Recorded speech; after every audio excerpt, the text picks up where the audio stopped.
was the beginning of a friendship, and I remember laughter more than anything in the world. Judy's the most tremendous friend. She's been a huge support and hugely loyal. Maine is title ko. Sensational claim ko fact banaya bagayr. Handle kar raha hoon. Available reporting confirms Judi Dench became tearful discussing Maggie Smith's death and that they had been friends since the 1950s. It does. Not. Establish a new confession that Dench finally admitted a secret feud. At 91, Dame Judi Dench finally admits the rumors about Maggie Smith. For years, people wondered about the relationship between Judi Dench and Maggie Smith. Were they truly close friends? Were they secretly rivals? Or was there something more complicated behind all those jokes, sharp comments, and years of working together? Then Maggie Smith died, and when Judi Dench was later asked about her longtime friend, something happened that no one expected. The woman who had spent her entire life mastering words suddenly struggled to speak. She tried to explain what grief had done to her, but then her voice faded, and the tears came. That moment changed the way many people looked at their friendship. Because maybe the biggest rumor about Judi Dench and Maggie Smith was never that they hated each other. Maybe the real story was that they knew each other far too well. And once you understand what these two women shared for more than half a century, Judy's emotional reaction becomes almost impossible to watch without feeling something. Judi Dench and Maggie Smith were never the kind of friends who needed to constantly tell the world how much they loved each other. That was not their style. They teased each other. They made jokes. They sometimes sounded like two people competing for the last word. And that made people wonder, were they really friends, or were they rivals who simply happened to work together? From the outside, it was easy to understand why people asked. Both women were extraordinary actresses. Both built huge careers in British theater. Both became famous around the world. Both received major awards. Both became dames. And both continued working long after many actresses of their generation had been pushed aside by the industry. They were born only weeks apart. They came up through the British theater world around the same period. And they knew each other long before millions of people knew their names. They were not always the glamorous legends people remember today. They were young actresses trying to build careers. They were working. They were learning. They were competing for opportunities. And they were watching each other become better. That is important, because friendship between two talented people does not always mean there is no competition. Sometimes the opposite is true. When someone standing beside you is brilliant, you notice it. You compare yourself. You push yourself. You want to be better. But competition does not automatically become hatred, and that seems to be what happened with Judi and Maggie. Their relationship had sharp edges, but those edges were part of the friendship. Years later, audiences would see those same qualities in the documentary. Nothing Like a Dame, where Judi Dench, Maggie Smith, Joan Plowright, and Eileen Atkins sat together and talked about their lives and careers. There was laughter, there was teasing, there were uncomfortable subjects, and there was something else. Trust. You do not joke that openly with someone you are afraid of. You do it with someone who already knows you. And Maggie knew Judi. Probably better than most people ever could. That would become very important after Maggie's death. Because when someone who has known you for decades disappears, they take part of your history with them. And Judi was about to feel that loss in front of the world. To understand Judi's grief, you have to go back. Way back. Before. Harry Potter. Before. Downton Abbey. Before James Bond. Before the awards. Before the interviews. before millions of people knew their faces. Judi Dench and Maggie Smith met in the theater world in the 1950s. That means their friendship lasted for more than 60 years. Think about that. Most friendships do not survive that long. People move, careers change, families grow, lives become complicated, people lose touch. But Judi and Maggie kept crossing paths. They worked together. They appeared in films together. They appeared on stage together. They joked about each other. And they watched each other age. That last part matters, because they did not just know each other's public careers.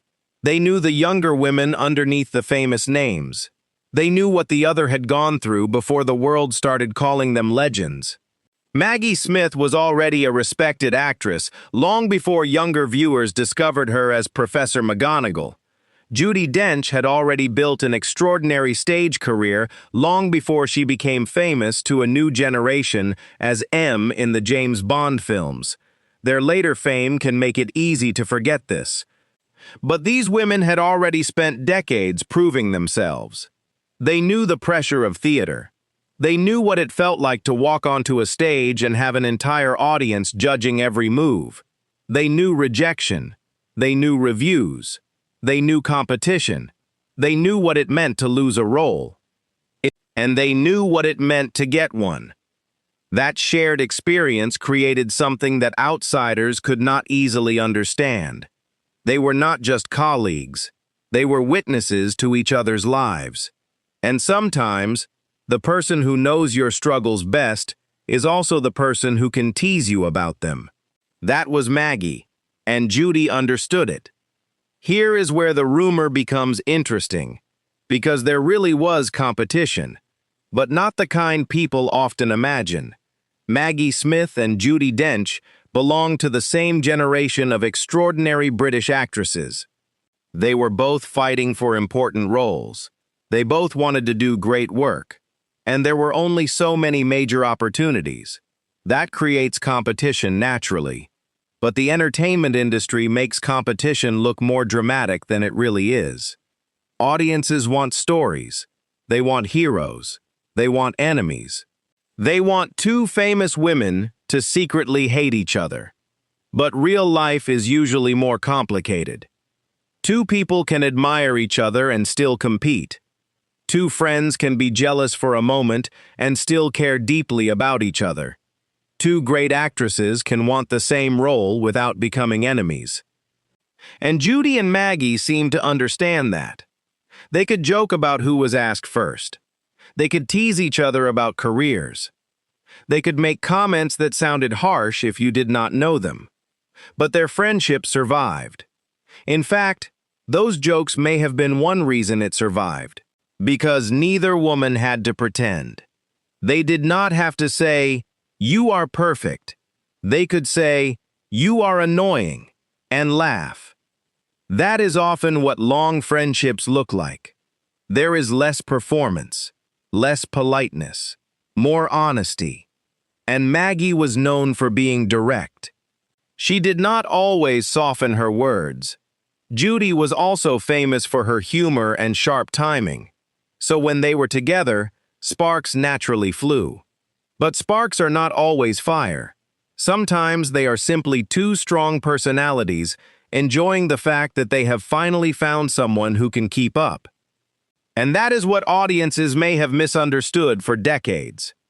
For millions of people, Maggie Smith will always be Professor McGonagall. For others, she will always be the Dowager Countess. But Judi Dench knew Maggie before those roles became part of popular culture. She knew the actress, the woman, the friend, and that version of Maggie was much bigger than the characters audiences loved. Maggie had an extraordinary career. She worked in theater, she worked in film, she worked in television, she performed comedy, she performed drama, she played powerful women, she played vulnerable women. She could make an audience laugh with almost nothing. Sometimes one look was enough. One raised eyebrow, one pause, one perfectly timed sentence. That was Maggie's gift. But there was another side to her. She was private. She did not spend her life explaining herself to the public. And that made people curious. Some people saw her as difficult. Some saw her as cold. Some saw her as intimidating. But those labels never told the whole story. Judi knew the difference. She knew the woman behind the public image. And that is why losing Maggie was different for her.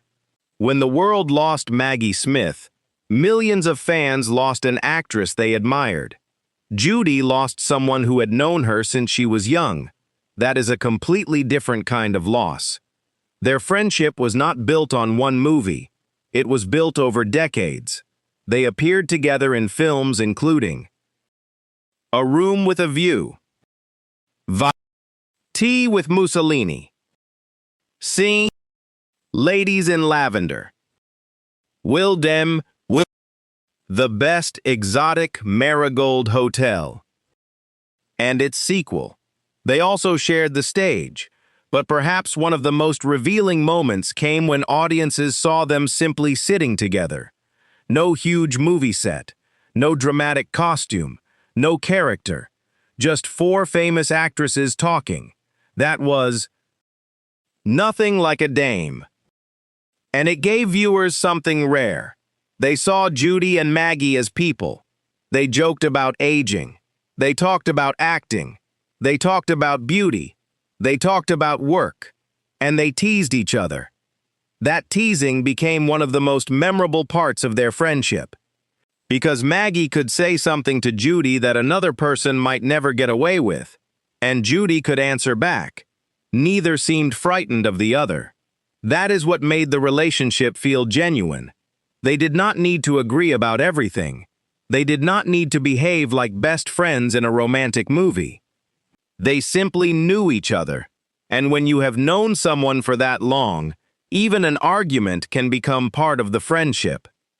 On September 27, 2024, Maggie Smith died at the age of 89. The news shocked fans around the world. People remembered her most famous roles: Professor McGonagall, Violet Crawley, Miss Jean Brodie, and so many others. Tributes appeared everywhere. But for Judi Dench, this was not simply the death of a legendary actress. This was the death of a friend she had known since the 1950s. And then came the moment that changed everything. On October 5, 2024, Judi appeared at the Cheltenham Literature Festival. She seemed in good spirits. She talked about acting. She entertained the audience. She even performed Shakespeare. But then she was asked about grief. The question brought up Maggie Smith. It also mentioned another close friend, Barbara Lee Hunt, who had died around the same time. Suddenly, Judi's mood changed. She tried to explain her old comparison between grief and petrol. She said grief creates energy, but she could not finish. Her voice broke, and she began to cry. It was not a carefully prepared tribute. It was not a speech. It was not a performance. It was grief. The moment was reported widely because people saw something very different from the confident Judi Dench they knew. For a few seconds, the actress who had spent her life controlling emotion could not control it. And maybe she did not need to. This is the part that many people misunderstood. Judi did not reveal some shocking secret feud. She did not suddenly announce that she and Maggie had secretly hated each other. The evidence points in a different direction. Her tears showed how deeply Maggie mattered to her. The Times reported that Judi and Maggie had been friends since they met in the 1950s at the Old Vic. That is not a short friendship. That is a lifetime. Imagine knowing someone for 60 years. Imagine knowing them before they became famous, before the awards, before the huge movies, before the world had an opinion about them. You remember things nobody else remembers. You remember their younger voice, their old jokes, their mistakes, their dreams, their fears. You remember who they were before the world turned them into icons. And then one day, that person is gone. That is why Judi's reaction was so powerful. She was not simply mourning Maggie Smith, the famous actress. She was mourning Maggie, her friend, her colleague, her rival in the playful sense, her witness, someone who had shared the same professional world for more than half a century. And suddenly, all those years were memories. So what were the rumors? The biggest one was simple. Were Judi Dench and Maggie Smith really friends? Or were they rivals? The answer appears to be, they were both. They were friends. And they were competitive. Those two things can exist at the same time. In fact, they often do. If you are close to someone who is excellent at what they do, you may compare yourself with them. You may want the same opportunity.